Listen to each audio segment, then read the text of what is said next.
Boundaries are key for protecting your time and energy, but so many people are still reluctant to set them because of this one common assumption.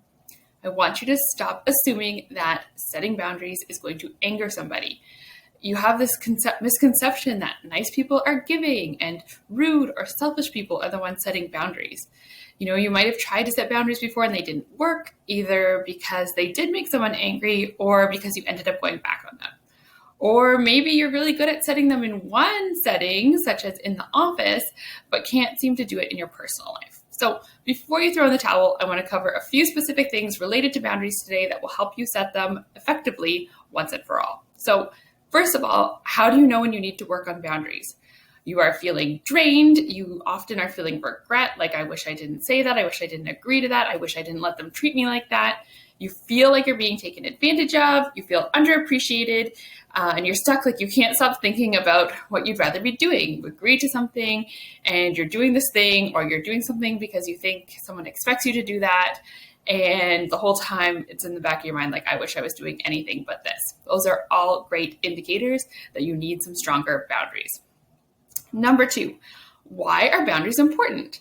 Boundaries set expectations and guidelines. They're like a success criteria, so people know what is acceptable and what is not.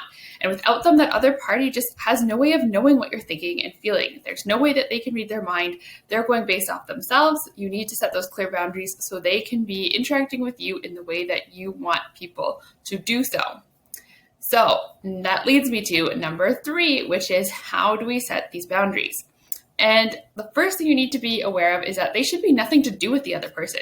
You're not sitting down and having a chat with this other person about what they're doing wrong. These boundaries are everything to do with you. And if somebody got upset in the past, it might have been because that discussion did feel personal. So you just have to use very few words. You're not trying to prove anything. You're not trying to justify anything. And you need to be very clear. You need to leave no room for personal interpretation. So you're using as few words as possible to say exactly what it is you need to say. Yes, you might need to practice this at home first. And focus on the importance to you and not the other person. So for example, Grandma, we're trying really hard to set some healthy food boundaries here. So in our house, we don't talk about food being bad or good. We talk about it in terms of the value it can provide to us. We choose to eat this kind of food because it makes us feel good. Only about what you are doing in your house, has nothing to do with, Grandma, I really dislike when you talk about the fact that my child should not be eating those cookies because it will make them fat. Nothing personal, just here in this house, this is our standard.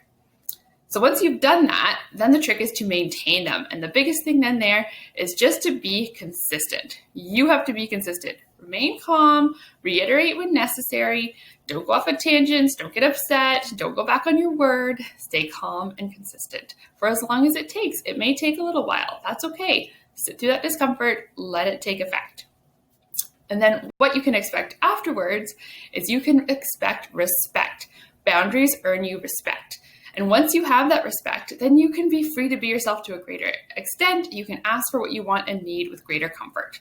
You also can expect to have more time. You are saving time. The time that you are saving comes from a couple things.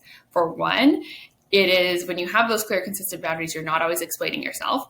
And for 2, you're not beating yourself up later. You're not giving yourself a hard time replaying the conversation over and over in your head, wishing you had said something different, wishing you had stood up for yourself. You're gaining back that time in your day. So I teach all of this in Life of Excellence, and this is a great starting point, a great structure, but what we do in that program then is we're able to work together and set those boundaries that are specific to your own personal life, your own personal situation, your own personal experiences. So if you're setting boundaries with someone like Grandma, there might be a lot of history there that we need to take into account. So we start January 18th.